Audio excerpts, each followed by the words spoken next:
This is the Big O Show. This is the Big O Show.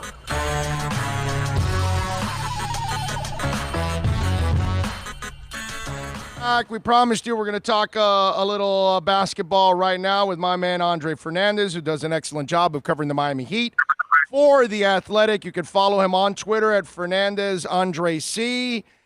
Andre, how you doing, my man? What's up, buddy? How are you, man? How you hanging in there? I am, we're surviving, my brother, COVID-free. You know what I mean? So that's Absolutely. That's all we can do right now. The one thing you won't catch me is at an Ozark Mountains pool. That's all. That's all I can tell you, okay? Yeah. What'd you see? Absolutely. No. What went through Stay your away. mind? What went through your mind when you saw that picture of all those idiots on top of each other in that pool?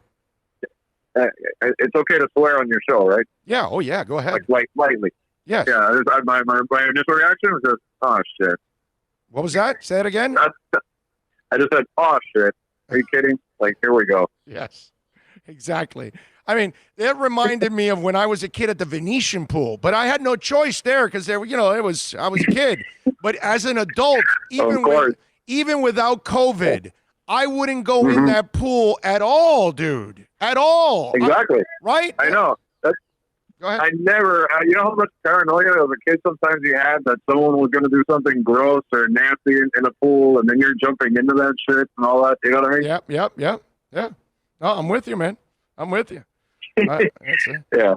Feel free to let alone a life threatening disease, a potential life threatening disease lurking. Yeah. No, it really is. It's nuts what's going on, man. It's like, hey, listen, we're supposed to open things up, but you're supposed to do it responsibly. That's the part that some people don't actually get about opening it back up again. They think, oh, it's open. Let's just go party, bro. Let's go. Let's get into orgies like right away. That's kind of what they want to do already. It's nutty stuff. Stuff. Ridiculous. All right, so it looks like we are going to get basketball, right? But what are you hearing, Andre? Because this is obviously a process too, from training camps to getting to the hub. How are they going to do all this? What's the timeline, do you think? Well, I thought initially the timeline, as far as the decision, would come maybe even by today, from what we were hearing. But it seems like, well, they had the survey results. Shams reported that a little while ago, and I'm pulling it up here actually, so I could see if some of the numbers that they talked about. But basically, I think we're moving towards the decision being made very soon, probably sometime next week. But the owners don't seem to want this to go too far. The teams don't want this to go too far into, let's say, September, where you're finishing the season that late. So something needs to be done relatively quickly in order to get this going, because these guys, obviously, we talked about it, they need time to prepare. They need time to get back into, I mean, they're in physical shape, but you know how that is, not in game shape, not in practice shape. So, from the looks of it, they're pretty divided on the playoff seeding. I think it's going to be a little bit of a process to get, in shape to play again. But I think little by little they'll handle that. But the bigger intrigue is how they're actually going to pull this off, to me, like in terms of, having the season there in Orlando. What format are they going to take? You heard of the playoff plus thing. You heard of the reseeding regardless of conference. It looks like they're a little bit divided on that part of it. And now they want, from this report, it sounds like they want a little bit of a bigger roster. So what is that going to entail? Are you going to bring in, G League guys maybe to supplement some of the players there? Kind of the way baseball was talking about doing like a traveling squad of backups in case something happens to somebody. So still a lot of questions, but I guess the one thing is it's the league. We saw hockey took a decision already, and now basketball looks like they will. While baseball can't figure out what they're going to do next, at least so far as we've seen. The one thing I didn't like about the proposal was that you practice in your city and get to your training camp and then move over to the bubble. I didn't like that. I'd rather everybody go practice and prepare at the bubble, so that way you're all tested right from day one. I feel like if they're all together and practicing in each city, guys are still going to be irresponsible. There are still going to be some guys chasing their IG models and all that crap. or partying or doing something, and then they're going to bring it to the bubble, and then you put everybody more at risk. Right. Whereas if everybody reports to the bubble and they get tested, they get weeded out right away, right there and then. Yeah. You know, I'm with that 100%. Yeah, I'm with that 100%. I mean, if I had a say in it, I'd say that'd be the better option because of that, because of the containment factor. Where, you know, like you said, it's not, you have them already there in the environment. You're getting everybody used to being there, and you're containing any kind of, like you said, like the shenanigans that could go on, and then indirectly, you don't want to contage people by coming in and bringing some sort of outside element. And that's the whole point of this, is to keep it as safe as possible. So, to me, that is a better option for sure, to kind of start the isolation early, and that way we get through this as smoothly and efficiently as possible and safely too. Yeah, because you got to think about it. And let me ask you, are they going to allow their families in the bubble with them the whole time or not? Because I've heard different things. And, you know, and think about this. Tyler Hero and Katya Elise, you know, he's I don't know if he can be away from his newly connected IG model. You know what I'm saying? Yeah, right. Exactly. No, I've heard the same thing. They're definitely going to limit the amount of people that they allow, family or otherwise. So that's going to be interesting to see some of the choices made. I heard some jokes said about, like, you know, a lot of the side girls, a lot of the side pieces might be disappointed in some cases here. Yeah. No. And here's the other thing. Families, are they quarantined too? Like, are they, once they come into it's like the Roach Motel, once they come in, they can't go out? Is it like one of those deals? Are they doing that too? Because I think that's really important, Andre, that nobody really gets out, because that's when you start risking bringing the virus in. Well, and that's where also, like, you know, like from our standpoint, how much access would we be allowed, if any at all, because of the fact that, you know, they don't want us coming in there. Then are they going to want to isolate any media member that gets to go? You know, they've talked about limiting, you know, the amount of people that are actually there on site, you know, from the media standpoint as well, for the same reasons. You know, and then even like me personally, just talking to you frankly as a friend, like, if you look at it and you think to yourself, I might as well just cover the playoffs from home, because if it's just going to be Zoom calls and we can't go anywhere near them, which I get it, I totally get it, and I, you know, in a way I'd prefer it the way things are going right now. Right. You know, are you, you know, is it worth even trying to go out there, or just doing everything remotely? I mean, there's a lot of little things that they have to work out, you know, with thinking safety first. And like you said, I mean, that's going to be interesting to see some of these decisions, the way they're made the next few days. You know, it's going to be all virtual, right? You know, you're not going to have any access. Yeah, that's what I'm expecting. Yeah. And this is actually, they'd rather have it that way anyways. So what the hell? If they can limit you guys even more now, that's not going to be an issue that's for a them. Concern. Right. That's a concern of media members that we have, is that, you know, how much of this, you know, are they going to want to keep beyond the crisis, and, you know, and just keep it that way as standard, which, you know, that's the issue. Yeah. And I think that's going to be, you know, that part's going to be interesting, because that obviously fans will get hurt if you guys don't have access, because it's just not going to ever be the same. And if if we're going to get to a point where teams are just going to control the news and whatever, then obviously all you're ever going to get is fluff coming out of teams, because that's all they could ever do. You know what I mean? How about personally, what has the Athletic told you guys? Because even if they allow, let's say, you guys to be there, the companies might also hold back because of, you know, risking putting their employees at any kind of risk and lawsuits and all that kind of stuff. So what has the Athletic told you guys? I mean, that's the part. Yeah, like, we haven't totally, you know, completely decided anything yet. I mean, if I haven't heard, I mean, I'm sure they're having, you know, the higher ups are having discussions about this at this point. But again, talking just me personally, I'm hesitant to do it because of that reason. And then even just thinking just from the logistics standpoint, why am I going to sit there and then, if anything, either be told you have to stay in some sort of, you know, restricted environment for a month or longer, and be away from, you know, not possibly even by myself, and not, you know, be away from my wife for 2 months, or you can do the same job with the same effectiveness from home where you're safe and do everything remotely. You know what I mean? So at that point, like, what would you do at that point? You know what I mean? So I don't know what decisions they are going to make yet. I don't know if they possibly could say, hey, we're going to send, David Aldridge and some of the main national guys, or we're going to, send a limited amount. I don't know. They haven't made those decisions yet. But me personally looking at it, that's where I'm weighing the value of, do I go or do I do it from, in a way that's safer? I would imagine that they're going to, keep it virtual this time around, because that's just the smart thing to do for everybody, to keep everybody safe. And in your case, and listen, like the rest of us, when we have families, it's like, really, man, we gotta be careful, because we don't want to catch it and then bring it back to our families. That's the biggest thing. That's the part that scares the crap out of all of us. My father's 73, and the last thing I'd want to do would be to, not just for me, like catch this and pass it on to him, and God forbid something like that. Yeah, that's that part is nuts. All right, so have you heard anything about practices? When do we start individuals or team practices? Any plans, any words on that yet?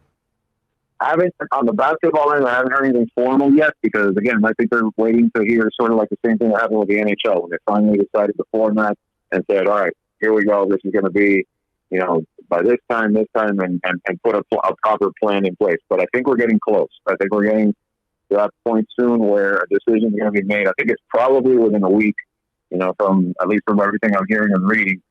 And I think from there it'll progress from, these minor individual workouts that they've been doing already to something that's a little more organized. And you look at the NFL example too. Now there's talk about the coaches being allowed back in the facility next week.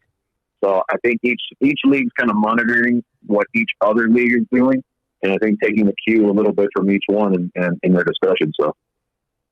When you look at now you hear the NBA might be working on putting free agency before the draft, I think is what they're talking about. What are you hearing with that? Yeah, I saw a report about that today. I mean, that'd be interesting considering especially a team like the Heat, which has, as we know, has 5 guys that are, on that potential free agency list. I mean, it's such a weird time too, to be thinking like you're going to finish a season and then something like this is being, talked about already. Like everything's out of order and out of whack. I mean, even the draft, like the draft combine was postponed. I still haven't heard that the draft itself is postponed from next month, but I can't imagine that would be held on time, considering, you'd still want some sort of, I don't know if they're even going to have something to kind of, scout more of it or actually hold it, but there's so much that's sort of out of order right now. It's just a weird situation to fathom that you have a free agency like that, when you're still thinking of, a process that's still going to take a couple, at least, 2-3 months probably to finish the season.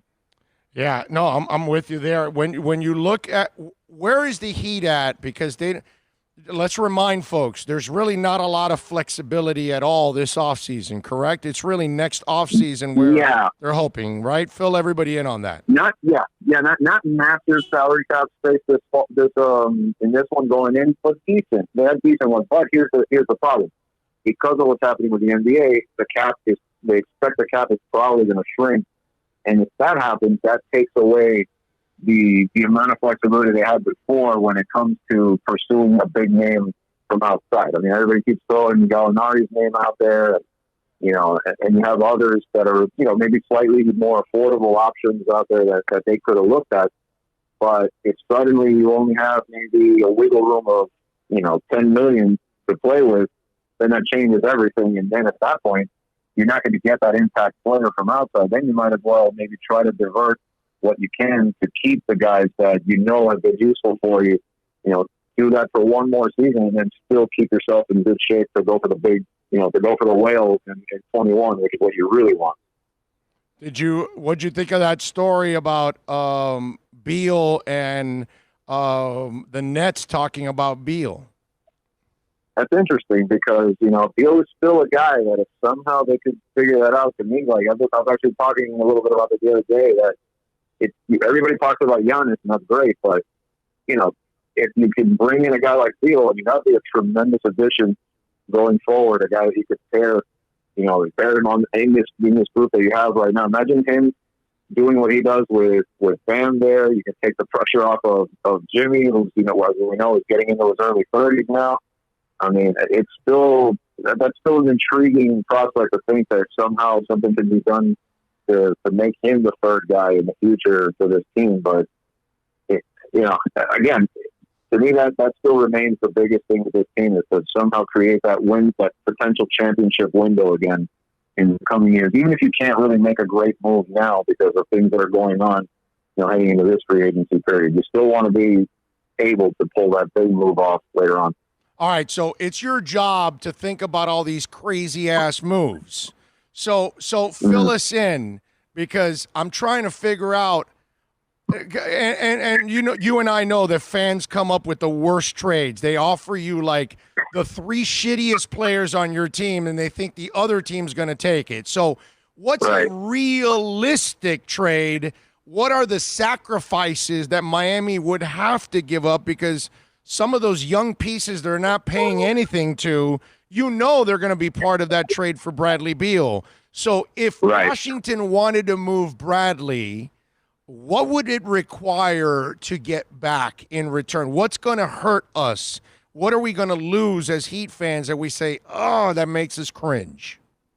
I think it's if you lose 2 out of the 3 youngsters that have made such an impact. I think it's if you have to move. Tyler, Nunn, and Bam?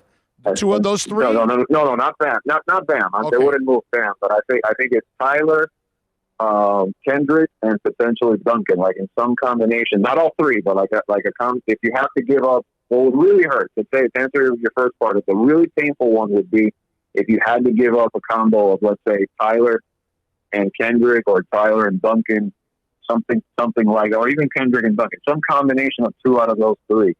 What you'd hope is it only costs you maybe 1 of those 3 and something else. Maybe you send off Kelly Olynyk because of the money that he'd make later on, at this player option, something like that. Maybe if you could somehow convince that and sweeten the deal in some other way, that's the best case scenario. But if it's a painful scenario, it's something that moves Hero out of here.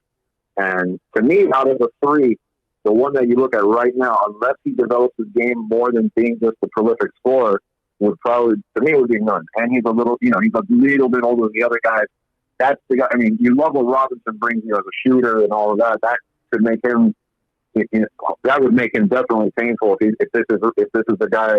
If you lose something like that could bring you that every single season. But to me, to not ramble, to keep it on point, 2 out of those 3. If you lose 2 out of those 3, that's the painful scenario of what it could cost you to get a guy like Beal. But you bring in Beal, and then immediately you pair you have that new big 3 together.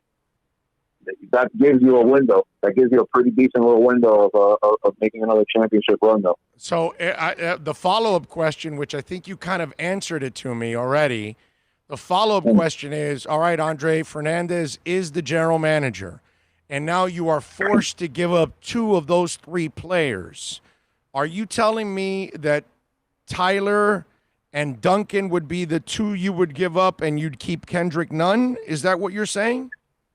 No, backwards. I would probably give up Kendrick. I would probably give up Kendrick, and then it would hurt me dearly to also give up Tyler. But it would just depend on how much on how the negotiating goes with to get Beal in return. Okay. You know what I mean?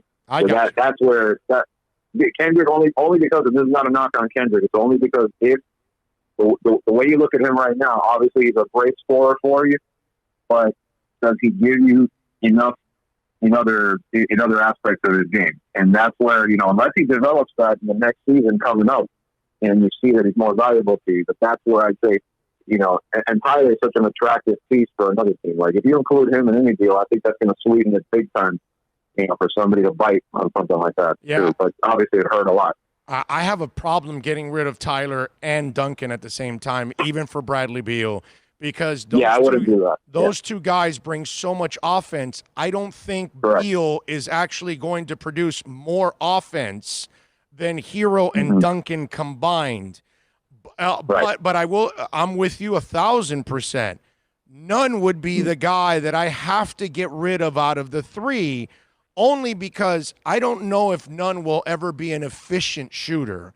And if you're going to be a volume scorer, you have to be a superstar in my eyes in order to be a volume scorer.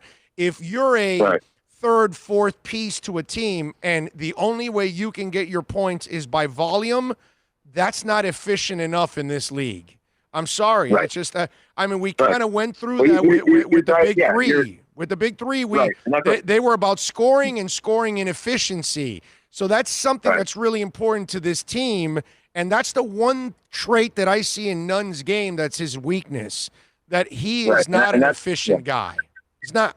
And that's where you're taking it from the offensive end, and that's more from that perspective. But even as an overall, that's what I mean. Like, even if you go just like give him credit for what he brings you offensively, it's you're not getting a guy that's such a great defender right now. He's not, and there's other aspects, the passing, whatnot. There's other tools that he's not going to give you there that the other two will, or at least definitely Tyler has more of that.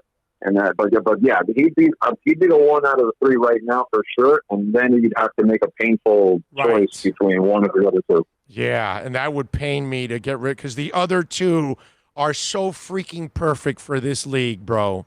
It's just, it's sick how perfect Duncan Robinson and Tyler Hero are in this NBA. Plus, Tyler has this moxie that you just, and Kendrick does have that moxie too, by the way. Let me give him his props. Yeah. But but Tyler is one of these guys that is just a fearless dude, and he has a natural shot like Duncan that you just can't teach that stuff, man. You just can't. I hate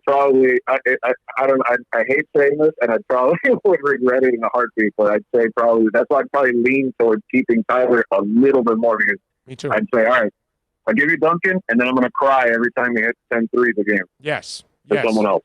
Yeah. No, you're right. You're right about that. I definitely can't argue with that one. All right, so Heat-wise, what have they told you? What's their next step here? As far as the Heat themselves? Yeah. No, recently, I think we're all kind of just waiting. Like I said before, I think we're just waiting on a decision right now. And, they've been kind of quiet so far in the last, few days or so. I mean, players are still doing what they've been doing recently. And, all the, doing the individual, the optional workouts and that kind of thing. But it's almost like we're still in a little bit of a waiting mode now for the next few days until we finally get the all clear to maybe take the next step and start to do something or there. But it seems like it's been going smoothly as far as the steps they have been able to take so far, and and they seem pretty upbeat and confident that they can continue to try and pick up where they left off and try to make something happen with their season. Let's hope so. Follow him on Twitter at Fernandez Andre C. Catch his work at The Athletic, MIA, baby. Make sure you subscribe. They're giving you 90 days free, too, so you get some time to really enjoy the coverage, and then now you can find out why for $4 a month, it's a steal, man, okay? So sign up and check it out for yourself. Andre, as always, you're a stud, my brother. Thank you for taking some time, man. We really appreciate it. Absolutely, man. Thanks for having me as always, and stay safe. You got it, baby. You stay safe. There you go. Andre Fernandez, man. Good stuff as always from The Athletic.